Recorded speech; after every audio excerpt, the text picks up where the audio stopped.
Introduction to Narcissism. Sigmund Freud. Introduction to Narcissism. 1. The term narcissism comes from clinical description, and was chosen in 1899 by Paul Naquet to designate those cases in which an individual takes his own body as a sexual object and contemplates it with pleasure, caresses it and kisses it, until reaching a complete satisfaction. Taken to this point, narcissism constitutes a perversion that has monopolized the entire sexual life of the subject, fulfilling in it all the conditions that the general study of perversions has revealed to us. Psychoanalytic research has then revealed to us traits of this narcissistic behavior in people suffering from other disturbances, for example, according to Sager, in homosexuals, thus making us suspect that certain narcissistic localizations of the libido also occur in the regular sexual evolution of the individual. Certain difficulties in the analysis of neurotic subjects had already imposed this suspicion on us, since one of the conditions that seemed to eventually limit psychoanalytic action was precisely such narcissistic behavior of the patient. In this sense, narcissism would no longer be a perversion but the libidinous complement of the egoism of the self-preservation instinct, egoism that we justifiably attribute, to some extent, to every living being. The idea of a normal primary narcissism ended up being imposed on us in the attempt to apply the hypotheses of the libido theory to the explanation of early dementia, Krepelin, or schizophrenia, Bleuler. These patients, whom I have proposed to classify as paraphrenic, show two main characteristics: delusions of grandeur and a lack of interest in the outside world, people and things. This last circumstance completely removes them from the influence of psychoanalysis, which can do nothing like this to their aid. But the withdrawal of the paraphrenic before the outside world presents characters very peculiar that it will be necessary to determine. Also, the hysteric or the obsessive neurotic lose their relationship with reality, and yet, the analysis shows us that they have not broken their erotic relationship with people and things.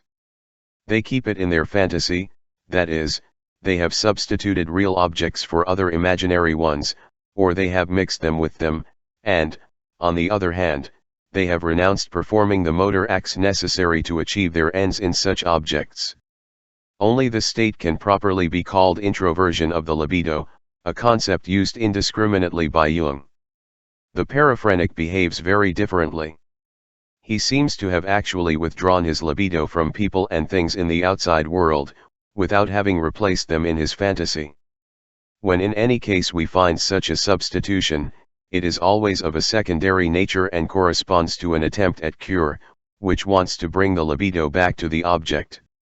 The following question arises here: what is the fate of the libido withdrawn from objects in schizophrenia? Megalomania, characteristic of these states, indicates the answer, since it has surely been constituted at the expense of the object libido. The libido withdrawn from the outside world has been contributed to the ego, thus giving rise to a state that we can give the name of narcissism. But the same megalomania is not something new, but as we already know, it is the intensification and concretion of a state that had already existed, a circumstance that leads us to consider the narcissism engendered by dragging object cathexes to oneself, as a secondary narcissism, superimposed to a primary narcissism covered up by various influences. I make it clear once again that I do not intend to give an explanation of the problem of schizophrenia here, nor even delve into it, limiting myself to reproducing what has already been exposed in other places, to justify an introduction of narcissism. Our observations and our theories on the mental life of children and primitive peoples have also provided us with an important contribution to this new development of the theory of the libido. In fact, infantile and primitive psychic life shows certain traits that, if they were present in isolation, would have to be attributed to megalomania, an overestimation of the power of their desires and mental acts, the omnipotence of ideas, a faith in the magical force of words, and a technique against the outside world, magic, which appears to us as a consistent application of such megalomaniac premises. 5. In today's child, whose evolution is much less transparent to us, we assume a similar attitude towards the outside world. Thus we form the idea of a primitive libidinal charge of the ego, part of which is destined to charge objects, but which basically continues subsisting as such, becoming with respect to the charges of objects what the body of a protozoan in relation to its prominent pseudopods. This part of the localization of the libido had to remain hidden from our initial investigation, as this took its starting point in neurotic symptoms. The emanations of this libido, the object charges, capable of being highlighted on the object or withdrawn from it, were the only thing that we noticed, also making us aware, as a whole, of the existence of an opposition between the libido of the ego and the libido of the ego. Objectal. The greater the first, the poorer the second. The object libido seems to us to reach its maximum development in love, which appears to us as a dissolution of one's own personality in favor of the object charge, and has its antithesis in the paranoid fantasy, or self-perception, of the end of life. World. Lastly, and with respect to the differentiation of psychic energies, we conclude that at first they are closely linked, without our analysis being able to differentiate them yet, and that only the charge of objects makes it possible to distinguish a sexual energy, the libido, from an energy of the instincts of the self. Before going any further, I have to resolve two questions that lead us to the note of the same topic. First, what relationship can exist between narcissism, which we are now dealing with, and autoeroticism, which we have described as a primary state of the libido? Second, if we attribute to the ego a primary charge of libido, why do we need to differentiate a sexual libido from a non-sexual energy of the ego's instincts? Wouldn't the basic hypothesis of a unitary psychic energy spare us all the difficulties presented by the differentiation between the energy of the ego instincts and the ego libido and the object libido? With respect to the first question, we will already point out that the hypothesis that in the individual there is not, from the beginning, a unit comparable to the self, is absolutely necessary. The role has to be developed. Instead, autoerotic instincts are paramount. In order to constitute narcissism, some other element must come to be added to autoeroticism, a new psychic act. The invitation to respond decisively to the second question must arouse a certain disgust in every analyst. We are repugnant, in effect, to abandon observation for sterile theoretical discussions, but, in any case, we must not avoid an attempt at an explanation. Of course, representations such as that of an ego libido, an ego instinct energy, etc., are neither very clear nor very rich in content, and a speculative theory of these questions would tend, above all, to sit as based on a clearly defined concept. But, in my opinion, it is precisely this difference that separates a speculative theory relative of a science based on the interpretation of empirical evidence. The latter will not envy speculation the privilege of a logically unassailable foundation, but will content itself with nebulous, barely graspable initial ideas, which it hopes to clarify or may change for others in the course of its development. Such ideas do not constitute, in effect, the foundation on which such science rests, since its true basis is only observation. They do not form the base of the building, but its crowning, and can be replaced or removed without any damage. The value of the concepts of ego libido and object libido reside mainly in the fact that they come from the elaboration of the intimate characteristics of neurotic and psychotic processes. The division of the libido into a libido proper to the ego and another that invests objects is the inevitable prolongation of a first hypothesis that divided instincts into ego instincts and sexual instincts. This first division was imposed on me by the analysis of the pure transference neuroses, hysteria and obsessional neurosis, and I only know that all other attempts to explain these phenomena by other means have utterly failed. In the absence of any theory of instincts, whatever its orientation, it is lawful, and even obligatory, to carry out any hypothesis consistently, until its correctness or error is verified. In favor of the hypothesis of a primitive differentiation between sexual instincts and ego instincts, various circumstances testify, in addition to their usefulness in the analysis of transference neuroses. We concede, of course, that this testimony could not be considered definitive by itself, since it could be an indifferent psychic energy, which only became libido at the moment of investing the object. But our differentiation corresponds, first of all, to the current division of instincts into two fundamental categories, hunger and love. Second, it is supported by certain biological circumstances. The individual actually lives a double existence, as an end in himself and as a link in a chain that he serves independently of his will, if not against it. He considers sexuality as one of his own ends, while, from another point of view, it is clearly seen that he himself is nothing more than an addition to his germinative plasm, at whose service he puts his forces, in exchange for a premium of pleasure, which is but the mortal substratum of an immortal substance perhaps.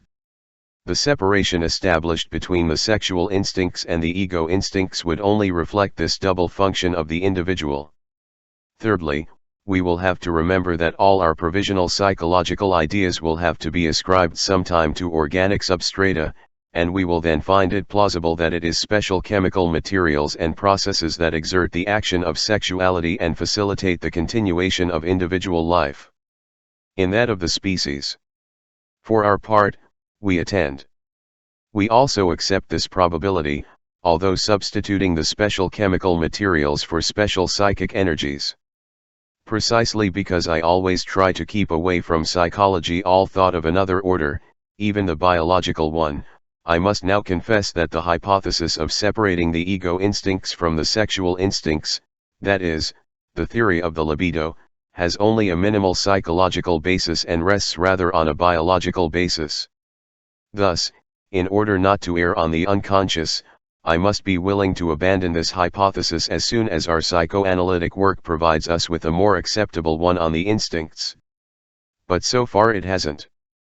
It may also be that the sexual energy, the libido, is not, deep down, more than a differential product of the general energy of the psyche. But such a statement is not very far-reaching either.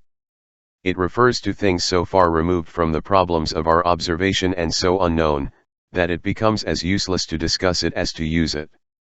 Surely this primordial identity is of as little use for our analytical purposes as the primordial kinship of all human races is for the kinship proof required by the judicial authority to adjudicate an inheritance. These speculations do not lead us to anything positive, but since we cannot wait for another science to provide us with a decisive theory of the instincts, it will always be convenient to see whether a synthesis of psychological phenomena can shed any light on those fundamental biological enigmas. Without forgetting the possibility of making mistakes, we will therefore have to carry out the hypothesis, first chosen, of an antithesis between ego instincts and sexual instincts, just as it was imposed on us by the analysis of the transference neuroses, and see if they develop without obstacles and can also be applied to other conditions, for example, to schizophrenia. It would be another thing, of course, if it were shown that the theory of the libido had already failed to explain that last disease. Jung has affirmed it like this, thereby forcing me to prematurely expose observations that I would have liked to reserve for a while. I would have preferred to follow the path begun in the analysis of the Schreiber case to its end without having to expose its premises first. But Jung's claim is at least premature and the evidence to support it is very scant. In the first place, he erroneously cites my own testimony, affirming that I myself have declared that I had been forced to broaden the concept of libido due to the difficulties of the analysis of the Schreiber case, that is, to abandon its sexual content, making libido coincide with general psychic interest. In a successful critique of Jung's work, Ferenczi has already demonstrated the erroneousness of this interpretation. For my part, I only have to confirm what Ferenczi said and repeat that I have never expressed such a renunciation of the libido theory. Another of Jung's arguments, that the loss of the normal function of reality can only be the cause of the retraction of the libido, is not an argument, but a gratuitous affirmation. It begs the question, it hides the problem, and saves your discussion, because what should be investigated precisely is whether such a retraction is possible and how it happens.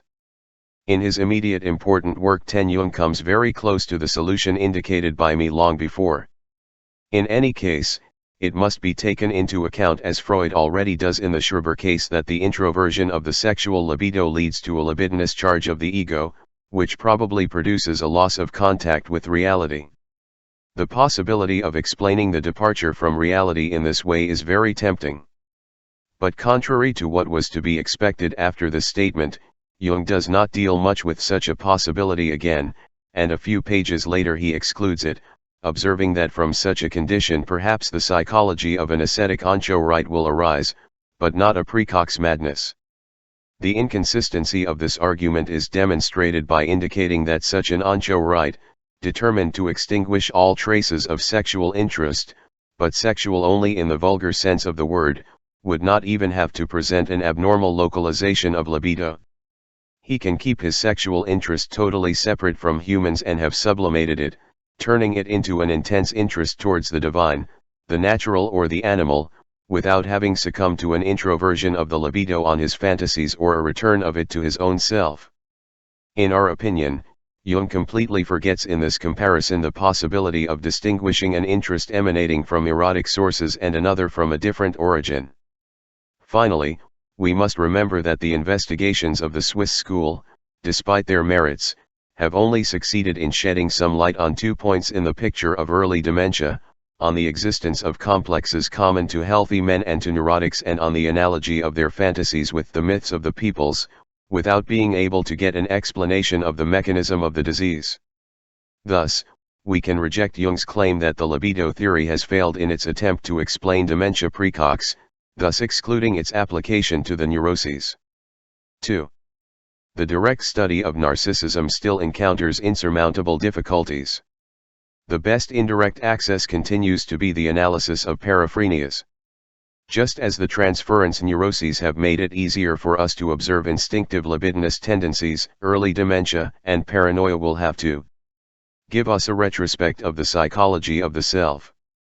We will have, then, to deduce again from the deformations and intensifications of the pathological what is normal, apparently simple.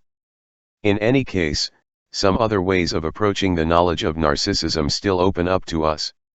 Such paths are the observation of organic disease, of hypochondria, and of the erotic life of the sexes. In devoting my attention to the influence of organic disease on the distribution of libido, I follow a prompt from my colleague Drive S. Ferenczi. We all know, and we consider it natural, that the individual afflicted with pain or organic discomfort ceases to be interested in the outside world, as soon as it is not related to his ailment. Closer observation shows us that he also withdraws libidinous interest from his erotic objects, thus ceasing to love while he suffers. The vulgarity of this fact should not prevent us from giving it an expression in terms of the libido theory. We will say, then, that the patient withdraws his charges of libido to his ego to emphasize them again towards healing. Concentrating is his soul, says Wilhelm Busch of The Poet with a Toothache, in the narrow hole of his molar. The libido and the interest of the ego have here a common destiny and once again become indistinguishable. Such behavior of the patient seems very natural to us, because we are sure that it must also be ours in the same case. This disappearance of all loving disposition, however intense it may be, in the face of physical pain, and its sudden replacement by the most complete indifference, have also been widely exploited as sources of comedy. Similar to illness, sleep also means a narcissistic retraction of libido positions to one's own person or, more precisely, to the sole and exclusive desire to sleep. Perhaps the egoism of dreams has its explanation in this. In both cases we see examples of modifications in the distribution of the libido subsequent to a modification of the ego. Hypochondriasis manifests itself, like organic disease, in painful or painful somatic sensations, and also coincides with it in terms of the distribution of libido. The hypochondriac withdraws his interest and his libido, especially the latter, from the objects of the external world, and concentrates them both on the organ that concerns him. Between hypochondria and organic disease, however, we observe a difference. In disease, painful sensations are based on verifiable alterations, and in hypochondria, they are not. But, in accordance with our general appreciation of neurotic processes, we can decide to affirm that in hypochondriasis there must not be a lack of such organic alterations. So what will they consist of? We will be guided here by the experience that in the other neuroses there are also unpleasant somatic sensations comparable to hypochondriacal ones. Elsewhere I have already expressed my inclination to assign hypochondria a third place among the current neuroses. Side of neurasthenia and anxiety neurosis. It did not seem exaggerated to affirm that all other neuroses are also mixed with some hypochondria. Where this immixture is best seen is in anxiety neurosis with its superstructure of hysteria. Now, in the external genital apparatus in a state of arousal we have the prototype of an organ that is painfully sensitive and shows some alteration, without being sick, in the ordinary sense of the word. It is not sick, and yet it appears swollen, congested, moist, and is the seat of multiple sensations. If we now give the name of erogeneity, refers to the ability of a part of the body to send sexually exciting stimuli into the mental life, and we remember that sexual theory has long accustomed us to the idea that certain other parts of the body, the erogenous zones, can represent the genitals and behave like them, we can already venture a step further and decide to consider erogeneity as a general quality of all organs, being able to speak then of its intensification or decrease in a certain part of the body. Parallel to each of these alterations of the erogeneity in the organs, an alteration of the libido load in the ego could take effect. Such, then, would be the basic factors of hypochondria, capable of exerting the same influence on the distribution of the libido as the material disease of the organs. This line of thought would lead us to delve into the general problem of current neuroses, neurasthenia and anxiety neurosis, and not only that of hypochondria. Therefore, we will stop here, since a purely psychological investigation should not go so far into the domains of physiological investigation. We will limit ourselves to stating the suspicion that hypochondriasis is, with respect to paraphrenia, in the same relationship as the other current neuroses with hysteria and obsessive neurosis, depending, therefore, on the libido of the ego, as the others from the object libido. Hypochondriac anxiety would be the counterpart, in the libido of the ego, of neurotic anxiety. Furthermore, once familiar with the idea of linking the mechanism of disease acquisition and symptom production in transference neuroses, the passage from introversion to regression to a stagnation of the object libido 11, we can approach also to that of a stagnation of the libido of the self and relate it to the phenomena of hypochondria and paraphrenia. Naturally, our desire to know will raise the question as to why such stagnation of the libido in the ego should be felt as unpleasant. For now, I would like to limit myself to indicating that unpleasure is the expression of an increase in tension, being, therefore, a quantity of material happening that here, as elsewhere, becomes the psychic quality of displeasure. The development of displeasure will not depend, however, on the absolute magnitude of that material process, but rather on a certain specific function of that absolute magnitude. From this point, we can already approach the question why mental life is forced to cross the borders of narcissism and invest external objects with libido. The answer deduced from the mental route that we have been following would be that said need arises when the libidinous charge of the ego exceeds a certain measure. An intense egoism protects against disease, but, after all, we have to start loving so as not to get sick, and we get sick as soon as a frustration prevents us from loving. This somewhat follows Heine's verses about a description he makes of the psychogenesis of creation. Says God, the disease was without a doubt the final cause of all the urge to create. By creating I can improve myself, by creating I become healthy. We have recognized our psychic apparatus as an instance that is entrusted with overcoming those excitations that would engender displeasure or act in a pathogenic way. Psychic elaboration develops extraordinary performance in terms of the internal derivation of excitations that are not susceptible to immediate external discharge or whose immediate external discharge is not desirable. But for this internal elaboration it is indifferent, at first, to act on real or imaginary objects. The difference arises later, when the orientation of the libido towards unreal objects, introversion, comes to cause a stagnation of the libido. Megalomania allows paraphrenias to carry out a similar internal elaboration of the libido withdrawn from the ego, and perhaps only when this elaboration fails does the stagnation of the libido in the ego become pathogenic and trigger the healing process that is imposed on us as a disease. I will now try to penetrate a few steps into the mechanism of paraphrenia, gathering those observations that already seem to me to be of some importance. The difference between these conditions and the transference neuroses resides, for me, in the circumstance that the libido, released by frustration, does not remain attached to objects in fantasy, but withdraws into the ego. Megalomania then corresponds to the psychic mastery of this increased libido and is the counterpart to introversion about fantasies in transference neuroses. Correlatively, the failure of this psychic function would correspond to the hypochondriasis of paraphrenia, homologous to the anguish of transference neuroses. We already know that this anguish can be overcome by a continuation of the psychic elaboration, that is to say, by conversion, by reactive formations or by the constitution of a protective device, phobias. This is the position taken in paraphrenias by the attempt at restitution, a process to which we owe the manifest pathological phenomena. Since paraphrenia brings with it many times perhaps most and only partial detachment of the libido from its objects, they could distinguish. Follow in his table 3 groups of phenomena, 1 degree. Those who remain in a state of normality or neurosis, residual phenomena, 2nd. Those of the pathological process, the detachment of the libido from its objects, megalomania, affective disturbance, hypochondriasis, and all kinds of regression, and 3rd. Those of restitution, which again link the libido to objects, either in the manner of hysteria, dementia praecox or paraphrenia proper, or in that of an obsessive neurosis, paranoia. This new charge of libido happens from a different level and under different conditions than the primary one.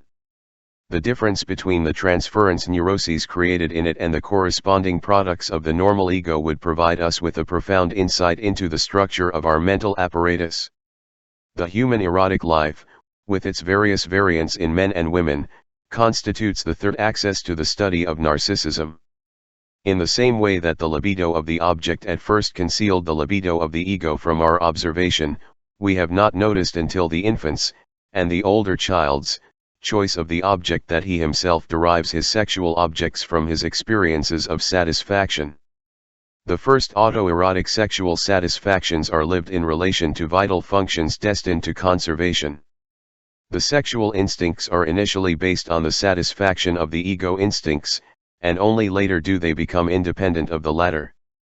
But this relationship is also shown in the fact that the people entrusted with feeding, caring for, and protecting the child are its first sexual objects, that is, first of all, the mother or her surrogates. Along with this type of object choice, which we can call the supporting, or anaclitic, type, Anlehnungstypus, psychoanalytic research has discovered a second type that we did not even suspect. We have found that many people, and especially those in whom the development of the libido has suffered some disturbance, for example, perverts and homosexuals, do not choose their subsequent erotic object according to the image of the mother, but according to the of his own person. They demonstrate looking for themselves as an erotic object, thus making their choice of object according to a type that we can call narcissistic. In this observation we must see the main reason that has led us to adopt the hypothesis of narcissism. But from this discovery we have not concluded that men are divided into 2 groups, according to whether they make their choice of object according to the type of support or the narcissistic type, but rather we have preferred to suppose that the individual finds open before him 2 different paths for the choice of object, being able to prefer one of the 2. We say, therefore, that the individual has 2 primitive sexual objects, himself and the nurturing woman, and we presuppose. Thus the primary narcissism of every human being, which will eventually manifest itself later, prominently in their choice of object. The study of the choice of objects in men and women reveals fundamental differences, although, naturally, not regular ones. Complete love for the object, according to the type of support, is characteristic of man. It shows that singular sexual hyperestimation, whose origin is, perhaps, in the primitive narcissism of the child, and which corresponds, therefore, to a transference of the same onto the sexual object. This sexual hyperestimation allows the genesis of the state of falling in love, so peculiar and so reminiscent of neurotic compulsion, state that we can refer, consequently, to an impoverishment of the libido of the ego in favor of the object. Evolution shows a very different course in the most ordinary type of woman, and probably the purest and most authentic. In this type of woman, with puberty and due to the development of the female sexual organs, latent until then, an intensification of primitive narcissism seems to arise, which is unfavorable to the structuring of a regular object love and accompanied by sexual hyperstimulation. Above all, in beautiful women, a complacency of the subject is born for herself that compensates for the restrictions imposed by society on her choice of object. Such women only really love themselves, and with the same intensity with which the man loves them. They do not need to love, but to be loved, and they accept the man who meets this condition. The importance of this type of women for the erotic life of men is very high, since they exert maximum attraction on them, and not only for aesthetic reasons, since they are generally the most beautiful, but also as a result of very interesting psychological constellations. It is, in fact, easily visible that the narcissism of a person exerts great attraction on those others who have completely renounced theirs and find themselves claiming the love of the object. The appeal of children rests largely on their narcissism, self-satisfaction, and unapproachability, as does that of certain animals that seem not to care about us at all, for example, cats and big girls. Wild beasts similarly. In literature, the type of famous criminal and the humorist capture our interest due to the narcissistic persistence with which they know how to keep away from their ego everything that could belittle it. It is as if we envy them for knowing how to preserve a blissful psychic state, an unassailable possession of the libido, which we would have had to give up on our part. But the extraordinary attractiveness of the narcissistic woman also has its reverse.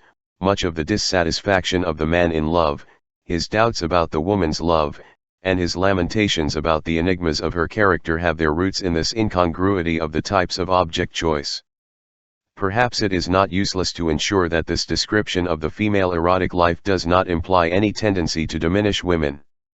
Apart from what I usually to stay rigorously away from any tendentious opinion, I know very well that these variants correspond to the differentiation of functions in an extraordinarily complicated biological whole.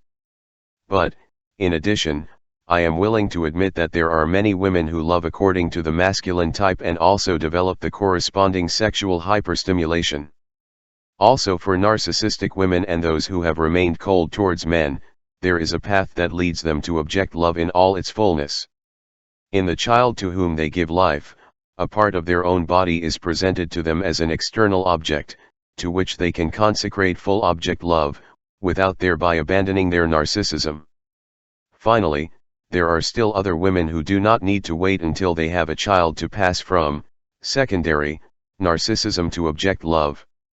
They have felt masculine before puberty and have followed, in their development, part of the masculine trajectory, and when this aspiration to masculinity is broken by feminine maturity, they retain the ability to aspire to a masculine ideal, which in reality, is nothing more than the continuation of the masculine creature that they themselves were. We will close these remarks with a brief review of the paths of object choice. Is loved. First, according to the narcissistic type. A. What one is, oneself. B. What one was. C. What one would like to be. D. To the person who was a part of oneself. Second, according to the type of support, or analytic. A. To the nurturing woman. B. The protective man. And to the substitute persons that each of these two depart in long series. Case C, of the first type will still have to be justified with further observations. Elsewhere and in a different relationship we will also have to study the significance of narcissistic object choice for male homosexuality. The primary narcissism of the child assumed by us, which contains one of the premises of our theories of the libido, is more difficult to apprehend through direct observation than to verify by deduction from other points. Considering the attitude of loving parents towards their children, we must see in it a revival and a reproduction of narcissism itself, abandoned long ago. Overestimation, which we have already studied as a narcissistic stigma in object choice, dominates, as is well known, this relationship. Effective, all the perfections are attributed to the child, something for which a more serene observation would perhaps find no reason, and all his defects are denied or forgotten. Incidentally related to this is the rejection of infantile sexuality. But there is also a tendency to suspend for the child all cultural conquests, the recognition of which we have had to impose on our narcissism, and to renew for him long renounced privileges. Life must be easier for the child than for his parents. It should not be subject to the needs recognized by them as supreme in life. Illness, death, the renunciation of pleasure and the limitation of his own will have to disappear for him, and the laws of nature, as well as those of society, must stop before his person. It will once again be the center and the nodule of creation, His Majesty the baby, as one day we consider him to be. She must carry out her parents' unfulfilled wishes and become a great man or a hero in her father's place, or, if she is a female, marry a prince, to her mother's belated compensation. The thorniest point of the narcissistic system, the immortality of the self, so harshly denied by reality, conquers its affirmation by taking refuge in the child. Parental love, so touching and so childish at bottom, is nothing more than a resurrection of parental narcissism, which clearly reveals its former nature in this transformation into object love. 3. The disturbances to which the primitive narcissism of the child is exposed, the reactions with which the infantile subject defends himself against them and the paths by which he is thus driven, constitute a very important subject, not yet examined, and which we will have to reserve for a careful and complete study. For now we can disaggregate from this set one of its most important elements, the castration complex, fear of penis loss in the boy and penis envy in the girl, and examine it in relation to early sexual intimidation. The psychoanalytic research that allows us, in general, to pursue the destinies of the libidinal instincts when these, isolated from the ego instincts, find themselves in opposition to them, facilitates us in this sector certain deductions about a time and a psychic situation in which both kinds of instincts act in the same direction and are inseparably mixed as narcissistic interests. From this totality A. Adler has drawn his masculine protest, in which he sees almost the only driving force behind the genesis of character and neuroses, but which he does not base on a narcissistic and therefore still libidinous tendency, but in a social valuation.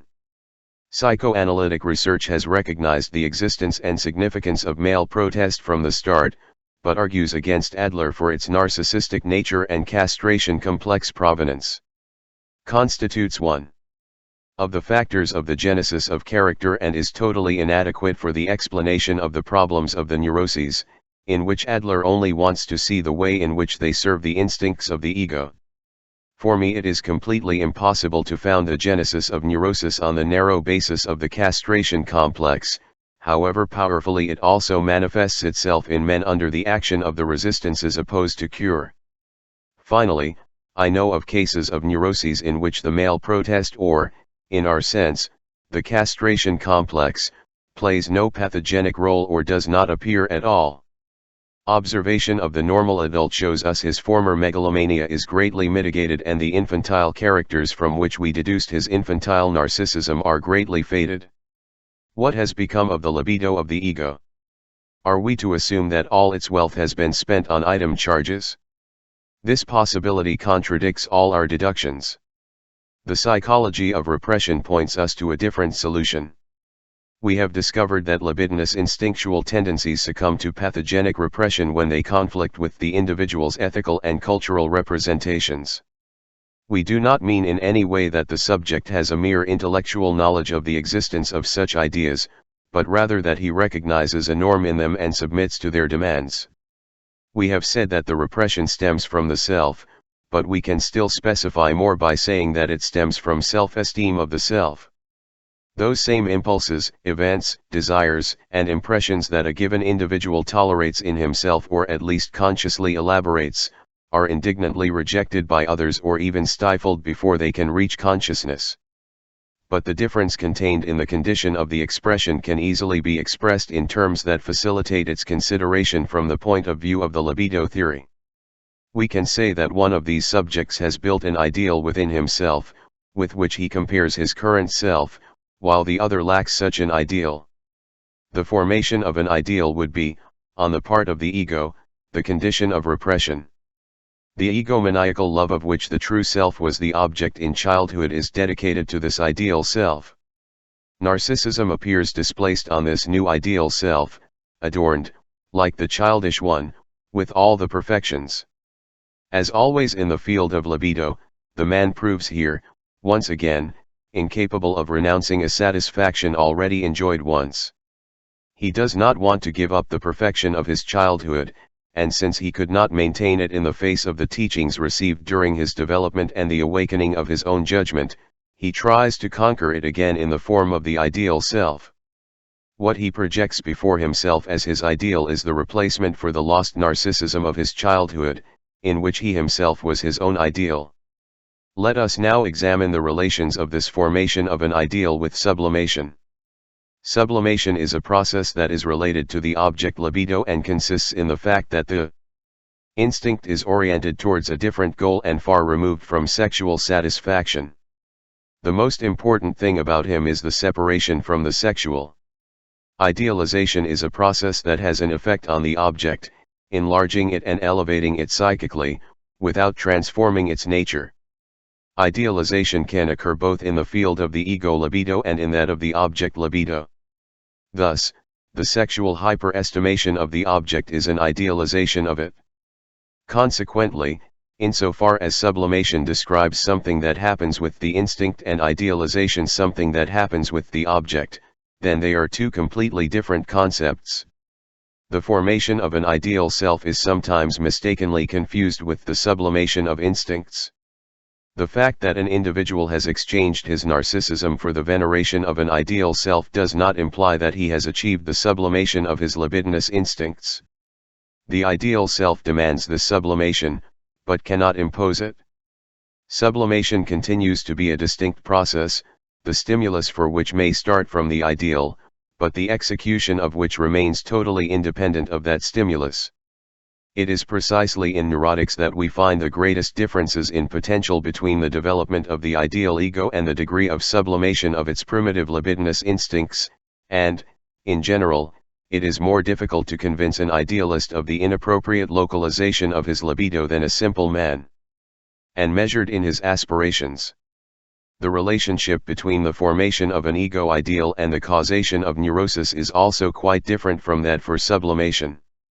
The production of an ideal raises, as we have already said, the demands of the self and favors repression more than anything else.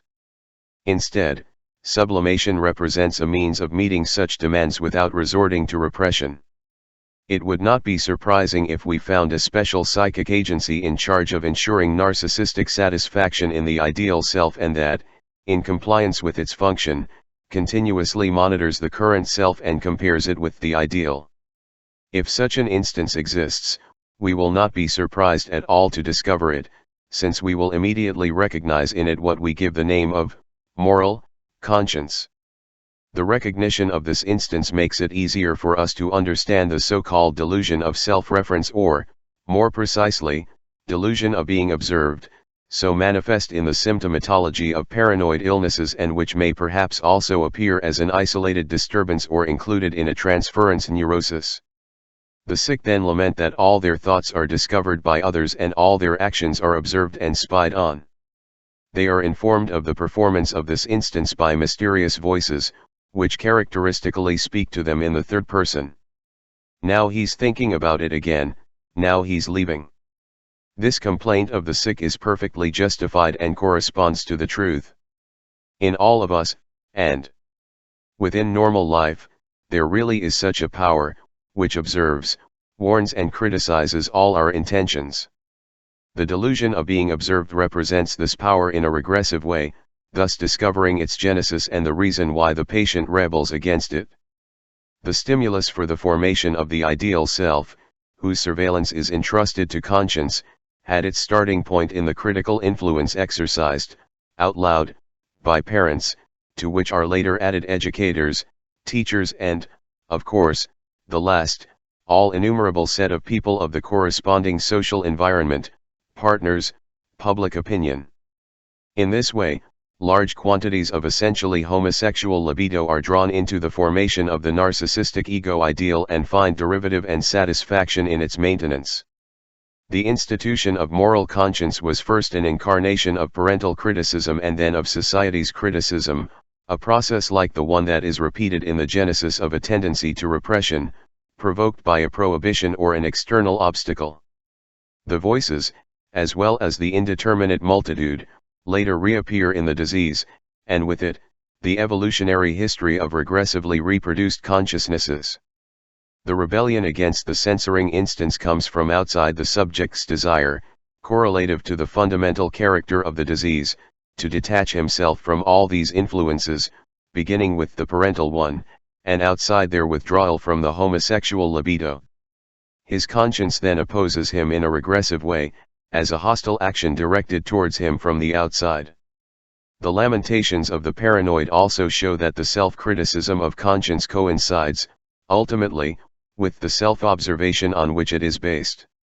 The same psychic activity that has taken over the function of consciousness has therefore also been placed at the service of introspection, which supplies philosophy with material for its mental operations. This circumstance is perhaps not indifferent in terms of determining the stimulus for the formation of speculative systems that characterizes paranoia 14. It will be very important to also find in other sectors indications of the activity of this critical observer instance, elevated to the category of consciousness and philosophical introspection.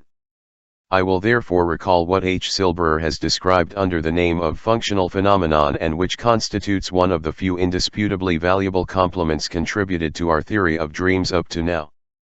Silberer has shown that, in intermediate states between wakefulness and sleep, we can directly observe the transformation of ideas into visual images, but that, in such circumstances, that arises before us is not, many times, a thought content, but the state in which the person struggling with the dream finds himself.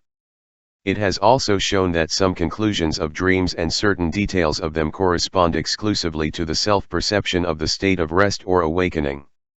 He has thus discovered the participation of self-perception in the sense of the delusion of paranoid observation in dream production.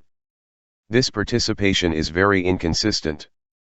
It must have passed unnoticed by me, for it plays no recognized part in my dreams. On the other hand, in people with philosophical gifts and accustomed to introspection, it is perhaps very noticeable. We will remember having found that dream production is born under the domination of a censorship that imposes a distortion on the latent ideas of the dream. But we did not have to imagine this censorship to ourselves as a special power, but rather that part of the dominant repressive tendencies in the ego which appeared to be oriented towards the ideas of the dream. Penetrating further into the structure of the ego, we can also recognize this dream censor in the ideal ego and in the dynamic manifestations of moral conscience. If we assume that during rest he still maintains some attention, we will understand how the premise of his activity, self-observation and self-criticism, can provide a contribution to the content of the dream, with warnings such as "now you are too sleepy to think" or "now wake up." Starting from here we can attempt a study of self-esteem in the normal individual and in the neurotic. In the first place, self-esteem seems to us to be an expression of the magnitude of the self, not being the case to know what are the various elements that are going to determine said magnitude. Everything that a person possesses or achieves, every residue of the feeling of primitive omnipotence confirmed by his experience, helps to increase his self-esteem. In introducing our differentiation of sexual instincts and ego instincts, we have to recognize in self-esteem an intimate relationship with the narcissistic libido. To do so, we rely on two fundamental facts: that self-esteem appears intensified in paraphrenias and weakened in transference neuroses, and that in erotic life not being loved decreases self-esteem, and being loved increases it. We have already indicated that the loved one constitutes the end and the satisfaction in the narcissistic choice of object.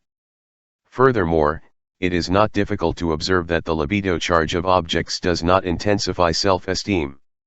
Dependence on the loved object causes this feeling to diminish. The lover is humble. He who loves loses, so to speak, a part of his narcissism, and can only make it up to her by being loved. In all these relationships, self-esteem seems to remain linked to narcissistic participation in love. The perception of powerlessness, of the impossibility of loving, due to physical or mental disturbances, dramatically decreases self-esteem. In my opinion, this is one of the causes of the subject's feeling of inferiority in transference neuroses. But the main source of this feeling is the impoverishment of the ego, resulting from the great charges of libido that are taken from it, that is, the damage to the ego by sexual tendencies no longer subject to any control. A. Adler has rightly indicated that the perception by a subject of active psychic life of some organic defects acts as a stimulus capable of performance, and causes, through hypercompensation, a more intense performance. But it would be very exaggerated to want to refer all good performance to this condition of primitive organic inferiority. Not all painters suffer from some visual defect, nor do all good speakers start out as stutterers. There are also many extraordinary performances based on excellent organic endowments. In the etiology of the neuroses, organic inferiority and imperfect development play a negligible role, the same as the material of current perception regarding dream production. The neurosis uses it as a pretext, as well as all the other factors that can serve it to do so. If one patient makes us believe that she has had to fall ill with neurosis because she is ugly, deformed and unattractive, making it impossible for anyone to love her, it will not take another patient to change our minds by showing us that she remains tenaciously sheltered in her neurosis and in her sexual revulsion, despite being extraordinarily desirable and desired. Hysterical women tend to be, for the most part, very attractive or even beautiful, and, on the other hand, the accumulation of ugliness and organic defects in the lower classes of our society does not contribute perceptibly to increase the incidence of neurotic diseases in this milieu. The relationships of self-esteem with eroticism, with libidinous object charges, can be enclosed in the following formulas. Two cases must be distinguished, depending on whether the libido charges are egosyntonic or have suffered, on the contrary, repression. In the first case, given a use of the libido accepted by the ego, love is valued like any other activity of the ego.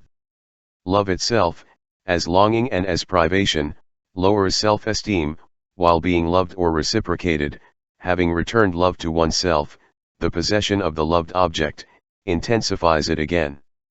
Given a repression of the libido, the libidinal charge is felt as a serious emptying of the ego, the satisfaction of love becomes impossible, and the new enrichment of the ego can only take effect by withdrawing the libido that invested them from objects.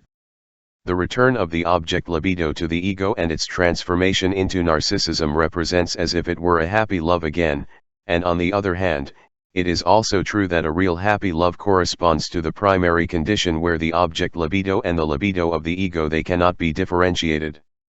The importance of the subject and the impossibility of achieving an overall vision of it will justify the addition of some other observations, in no particular order. The evolution of the ego consists in a departure from primary narcissism and creates an intense tendency to conquer it again. This distancing happens through the displacement of the libido on an ideal self imposed from the outside, and the satisfaction is provided by the fulfillment of this ideal. Simultaneously, the ego has highlighted the libidinous object charges. It has become impoverished in favor of these burdens, as well as in favor of the ideal ego, and it is enriched again by the satisfactions achieved in objects and by the fulfillment of the ideal. One part of self-esteem is primary, the residue of childhood narcissism, another comes from omnipotence confirmed by experience, from the fulfillment of the ideal, and a third, of the satisfaction of the object libido. The ideal ego has achieved the satisfaction of the libido in objects under very difficult conditions, giving up a part of it, considered rejectable by its censor. In those cases in which such an ideal has not been developed, the sexual tendency in question becomes part of the subject's personality in the form of perversion. The human being bases his happiness on returning to be his own ideal once more as he was in his childhood, both with respect to his sexual tendencies and to other tendencies. Falling in love consists of an influx of the libido from the ego to the object. It has the power to lift repressions and reinstate perversions. It exalts the sexual object to the category of sexual ideal. Given that it has affection, according to the type of object choice for support, and on the basis of the realization of infantile erotic conditions, we can say that everything that meets these erotic conditions is idealized. The sexual ideal can enter into an interesting auxiliary relationship with the ego ideal. When narcissistic satisfaction encounters real obstacles, the sexual ideal can be used as a substitute satisfaction. One then loves oneself according to the type of narcissistic object choice. We love what we have been and have ceased to be, or what has perfections that we lack. The corresponding formula would be, what is loved is that which possesses the perfection that the self lacks to reach the ideal. This complementary case entails a special importance for the neurotic, in which the ego has been impoverished by excessive object loads and incapable of reaching its ideal. The subject will then try to return to narcissism, choosing, according to the narcissistic type, a sexual ideal that possesses the perfections that he cannot achieve. This would be healing by love, which the subject prefers, in general, to analytics.